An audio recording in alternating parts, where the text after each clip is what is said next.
So for ISTE 4, which is the learning designer, I have you looking at the website and quite a few artifacts, but I'm going to have you kind of skip over the first one there, which is the technology task force. I'm going to come back to that in a moment because that is going to kind of look at the overall division portion of the video, which I will do at the end.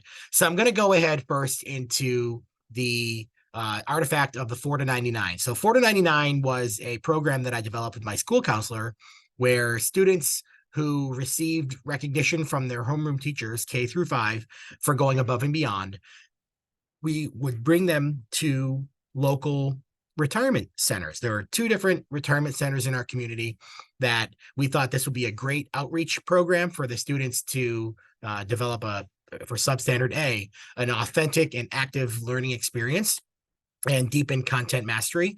And at these places where they would go and build, they would explain to the residents who were there what they're building and what they're learning, and basically just foster relationships with them. And it was a different group of kids every month that we went, and we alternated between the 2 different locations. And we did that all year starting in October. It was a great program. A little further down, you will see that there is an artifact where teachers could obtain PD points using Canvas courses. As mentioned in previous standards, time is a major issue for teachers to get professional development and have opportunities to earn points. So as a division, the ITRTs at the elementary level worked together to develop these Canvas courses. And I will again touch base on this when I speak about the division goals. But this was an opportunity for teachers to learn all different kinds of things to help them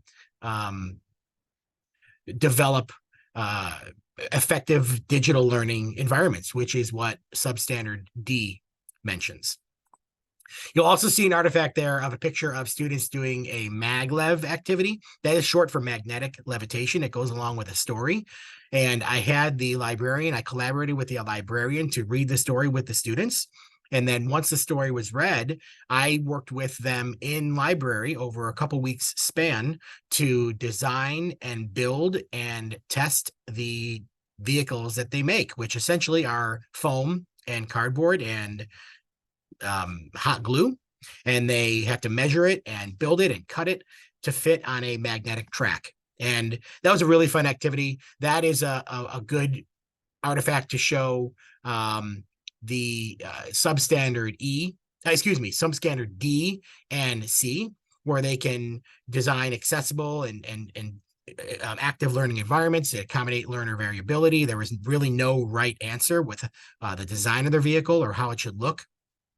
There was a lot of different prototypes that were created. Something else that is there too is the stop motion videos. So I met with 4th grade students. The teachers wanted to do something with a little more pizzazz for their Civil War unit. They felt that it was somewhat dry.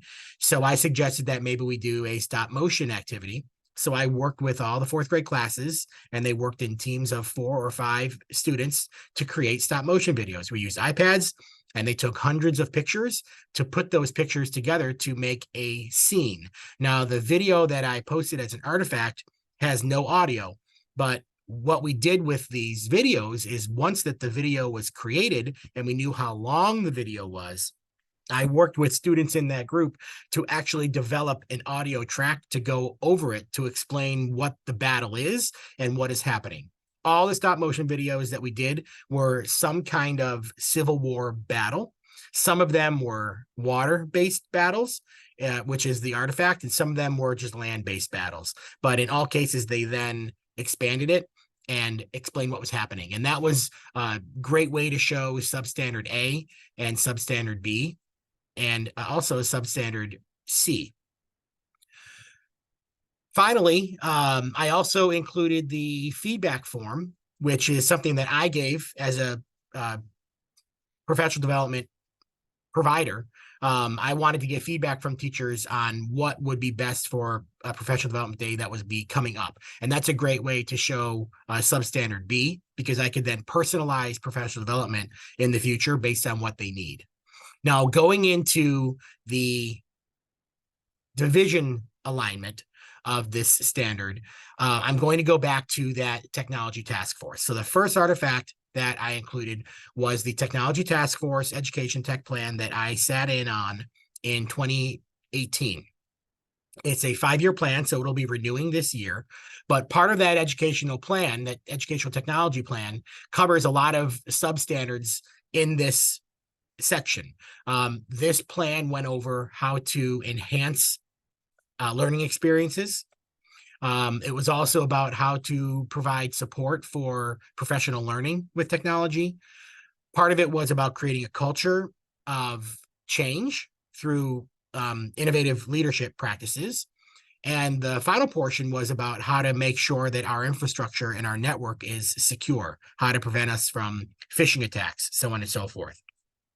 So all of those things in that tech task force really are covered in all those substandards. It's about how to collaborate with the educators to develop authentic learning experiences, how to use digital tools, how to collaborate to make design accessible and active digital learning environments, and also instructional design principles.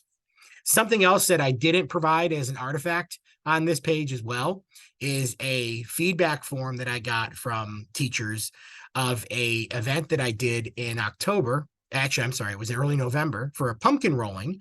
We did a pumpkin rolling activity where we literally rolled pumpkins down a hill. So leftover pumpkins that people had from Halloween, that instead of throwing them out, we upcycled them, had them bring them to school, and we rolled them down the hill. But in the month leading up to that rolling down the hill, I did various lessons with preschool all the way through 5th grade, from designing the ramp that we would launch the pumpkins on, to researching different lessons in library class to make pumpkin recipes, to counting pumpkin seeds and weighing pumpkins and numbering pumpkins. So depending on the grade level, I provided different activities. And at the conclusion of that activity, I asked teachers for feedback on how they could improve the activity or how they can improve the actual rolling event itself to better it for next year. This was the second year that we had done it, and we're looking to do it as an annual event.